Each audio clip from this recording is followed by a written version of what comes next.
Hi, in this video I'm going to show you how to use your graphical calculator to solve equations. Now, quadratic equations are often quite tricky to solve, as well as equations that have fractions in them, so we're going to look at those two things. Now, in order to be able to solve equations using your calculator, you need to go to your equation editor. So if you click on your menu button, you need to find the equation editor. On my calculator it's here under the letter A, but on the newer calculators I think it has the number 8, but it's a different place on the screen. You need to find your equation editor and select that.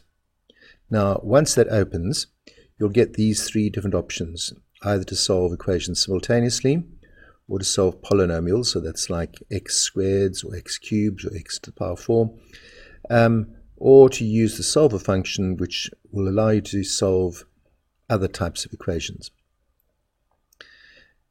We're going to look at the bottom two. We're going to look at the polynomials and the solver function, and we're going to look specifically at quadratics. So I'm going to press polynomials, and they ask you for the degree of the polynomial that you want. Now I've only got 2 on here because mine is quite an old calculator. The newer calculators have more options over here, but we're just looking for the highest power of x. The highest power of x is over here at number 2, so it's of degree 2 that I'm going to want. And let's just clear out all those, go back, let's clear out all of those numbers that we got over there. And you will see over here that they want the equation written in a certain format.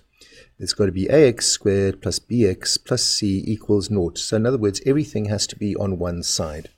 So I need to rearrange this equation that I've got over here. I need to clear out the 10 that I have on the right hand side by taking away 10 from both sides. And so I'm going to end up with this statement here. And now all you need to do is to enter the coefficients of the three terms, so the x, the 3, which is the coefficient of the x squared term, the minus 5, which is the coefficient of the x term, and the minus 10, into these slots over here. Now in order to do that, all you have to do is to key the number in 3 and execute. Minus 5, it's important that the sign goes with it, so include it, and minus 10. Press execute. Now it doesn't look as though an awful lot has happened. You need to press the solve function, which is above F1, and there they give it to you, your two solutions. So for this particular problem, I've got that x is equal to 2.8402. That's to 4 decimal places. Or I've got that x is equal to minus 1.173. That's to 3 dp. Remember, it's a quadratic, so we're expecting two solutions. You need to put down both of them. Now, NCA type equations won't always have nice whole number coefficients like I've shown you in that first example. More likely to get something like the second example. Well, don't panic if you see that. We can just clear out those things there. We just put those numbers in as they appear. Those are the coefficients. Those are the things that we need to input into the calculator. So for the x squared, it's going to be minus 1.45. For the x term, it's 2.33. And for the constant, it's 4.71. Press execute, and then press F1 to solve it. And there are my two solutions. X is equal to 2.7767, or x is equal to minus 1.169. Of course, that's to 4 dp. This one's to 3 dp. And there we have our solutions to it. They won't require you to have to factorize or to use the general quadratic formula. They're expecting you to use your calculator so you can speed up the process. Forming the equations might be the really tricky part, and that we'll deal with at a later stage. Now, you're also going to have equations that aren't quadratics, that you need to solve, that aren't polynomials, and we're going to do that using the solver function, and that's F3. Now, the screen appears fairly blank.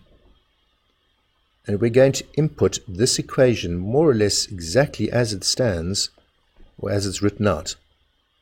Now the only thing that's going to be slightly different is that the calculator won't allow you to put a p into it, or whatever the variable is that you're using. They use a standard x, and it's on this key over here below the alpha and above the fraction key. It's got x, theta, and t. We're just going to use the x function, and that's going to be our variable. So all we need to do now is enter that equation as it stands. So we're going to go 2x over 5, that's a fraction, plus 7.2. To find the equals sign, well, it's above the decimal point over here, so I need to go shift decimal point. You can see the equal sign appearing on the screen. 3 minus 1.2x. And then there's the equation written out in full. Press the execute, and now press solve.